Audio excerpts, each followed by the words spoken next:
Let's talk about how one would put their autoimmune disease into remission. Of course, we can't say cure, but we can say remission. It's called spontaneous remission.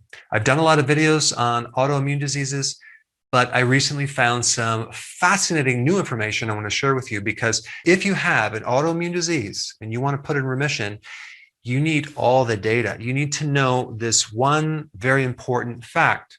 There's been some recent research finding a huge link between this virus, Epstein-Barr virus, and many of the autoimmune diseases. Now, here's the thing. You might say, well, this doesn't apply to me. Well, guess what? 90% of the population has had Epstein-Barr virus. But here's the thing. The unique thing about the Epstein-Barr virus that's different from a lot of other viruses, it can go in the remission, okay? It can kind of go away, and it can also come out of remission. In other words, it goes in this dormancy state where it just kind of sits there and waits for the right environment. And see, normally when your immune system is exposed to a virus, your immune system fights it off, it develops antibodies, and now it has an immunity against that virus. But the Epstein-Barr virus is different. Epstein-Barr virus has this ability to infect certain immune cells and actually reprogram them and alter their function. You see, normally it's really our own proteins that can turn on or turn off certain genes. But with this Epstein-Barr virus, it can actually bypass that and alter our genes, unfortunately. So it makes this protein which can bind and control your genes and actually trigger autoimmune diseases if the right environment occurs. Let me explain what I mean by that. When we're talking about autoimmune diseases, there's a certain immune cell called the T helper cell 17 that's always involved in autoimmune diseases. And without trying to get into the details of that, all you need to know is that this cell can either protect you against autoimmune diseases or creating a situation where it can cause an autoimmune disease with how it deals with inflammation. And whether it protects you or harms you, it really depends on the environment of that T cell, the environment, which is really related to your epigenetics. So this explains why some people develop autoimmune diseases and some people don't, even though they're exposed to Epstein-Barr virus. Like I said before, 90% of the population has been exposed to Epstein-Barr virus. It is one of the most common viruses that we're exposed to. So we are going to talk about how to create an environment to bulletproof yourself and keep these autoimmune diseases in remission. It's called the kissing disease. Okay, this is why probably a lot of people get it in high school. It can create what's called infectious mononucleosis, which affects your lymph nodes, your throat, a fever. It can be really nasty. I had it in high school, of course, after kissing someone, and it was just devastating. It literally couldn't breathe, and I think it lasted for 2 weeks, and it was terrible. But it's not highly contagious, okay? But it does spread through saliva, blood, semen. And it's also a herpes virus 4. And like I said before, it can stay dormant for years and never come out of remission, or it can come out of remission when you have this perfect storm, which I want to discuss right now. So this is the environment, right? So the reason why certain people get it and other people don't, it really has to do with their own integrity, their resistance to fight this thing off, how strong their immune system is, and then how great the external stress is as well.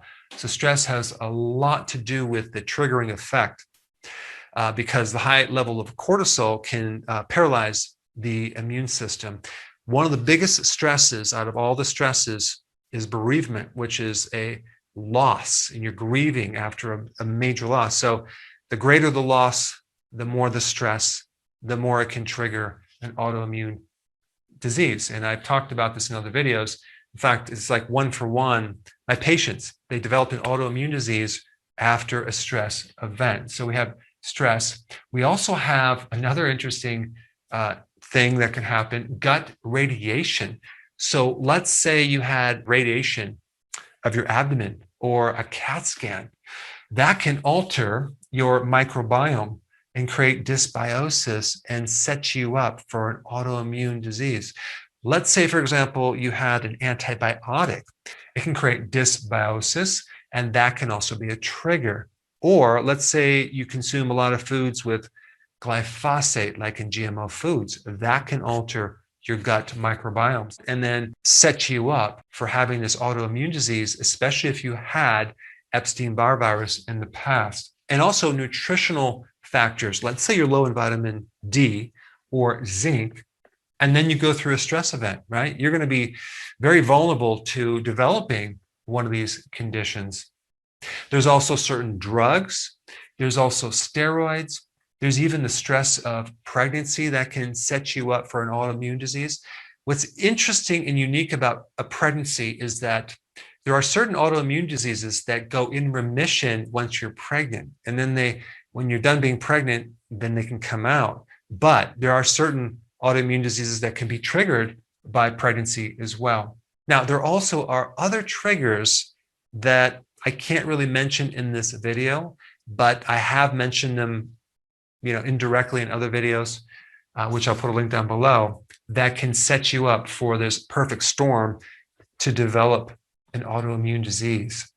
But let's just dive into what to do to put this autoimmune disease into remission permanently. So here's the plan. We don't want to just focus on inflammation and the autoimmune disease. We want to focus on this Epstein-Barr virus, okay? Because this is new information. Because if we can just, let's say, assume that's involved, then we have a different strategy and we can focus in on something that can actually greatly help you. So we want to put this Epstein-Barr virus back into remission. And one of the best ways to do it is to, of course, drop your stress level as much as possible. Isolate exactly what's really stressing you out and do whatever you can to minimize that stress, at least lower it. That's going to help. There's a test called an HRV test, heart rate variability test. HeartMath is an app and a device that you can get to measure heart rate variability. And the reason I like this test is it measures the parasympathetic nervous system and the sympathetic nervous system. It'll give you data about this information and tell you how much parasympathetic you have, which is your recovery, versus how much sympathetic, which is your stress. And it's very interesting because some people might not even feel that they're in sympathetic dominant, but they were, and they have basically no parasympathetic, and they're more at risk for having their immune system lowered to pollen a virus. So this is a good test to just give you feedback to know where you're at. And I will put a link down below of HeartMath if you wanted to get one of those. Now, some other things to help lower the stress and to put this Epstein-Barr virus back into where it needs to belong is vitamin B1. A good amount of B1 is very, very important. Potassium and magnesium, vital, and vitamin D, and in high doses. That's going to take inflammation away, and it's also going to help put this Epstein-Barr virus back in remission if you also add a good amount of zinc. I would take no less than 50 milligrams of zinc every day. So these are two most important things to take. Aerobic exercise versus other types of exercise. Aerobic exercise gives you a lot of oxygen. It helps lower cortisol, which will put more control in your immune system. So long walks, a bike ride that is not too intense. Very, very important. All right, number 2, handle dysbiosis. So the gut, very, very key, since 80% of your immune system is in your gut. So you need to start taking probiotics as well as fermented vegetables. But if you're going to take probiotics, start small, because if you have dysbiosis, you can create an immune reaction. So if you're taking it in a liquid form, take a very small amount in a teaspoon. If you're taking it in a capsule, take half of a capsule. Because I made a mistake when I had a lot of problems with gut issues to take the regular amount, and I ended up with a major detox. Or number 3, you should do a 48-hour fast every 2 weeks on a regular basis.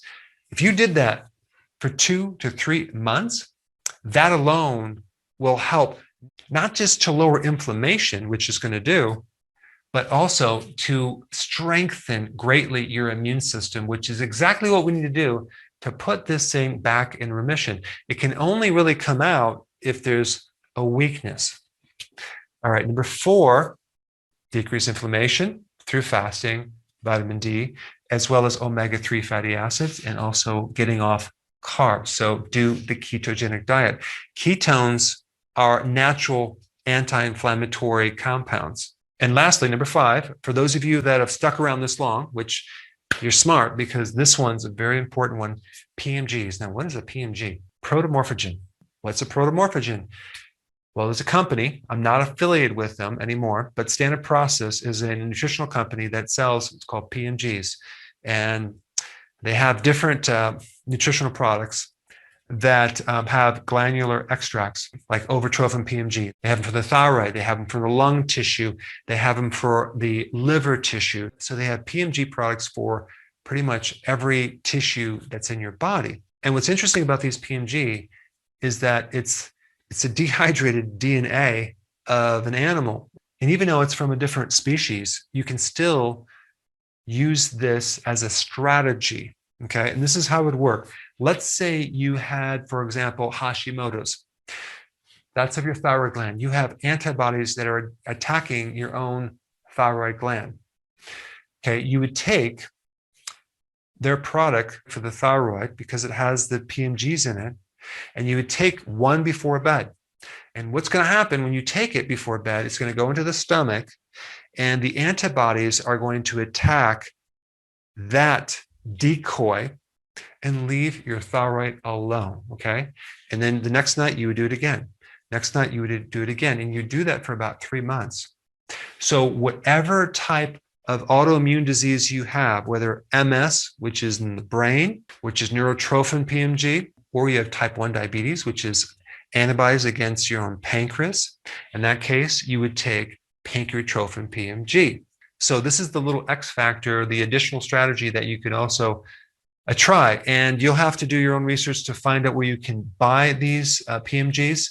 I think you can pretty much get all of them online right now, or find a practitioner that uses Standard Process products in your area. Now, another really good video for you to watch, especially because we're talking about viruses, is my video on zinc. Check it out. I put it right here.